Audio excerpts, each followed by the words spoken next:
బాధేస్తుంది. డ్రగ్స్ పిల్లలు ఏమైపోతారో నా ఆందోళన కలుగుతుంది. ఎప్పుడైతే డ్రగ్స్ తీసుకున్న వ్యక్తి, గంజాయి తీసుకున్న వ్యక్తికి భార్య తల్లికి వ్యత్యాసం తెలియదు. వాళ్ళలోకి దుర్మార్గులు వస్తారు.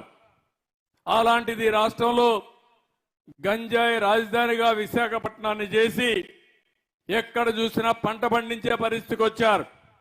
5 ఏళ్లుగా ఒక్కసారి కూడా యాక్షన్ తీసుకోలేదు. పోరాడితే కేసులు పెట్టారు.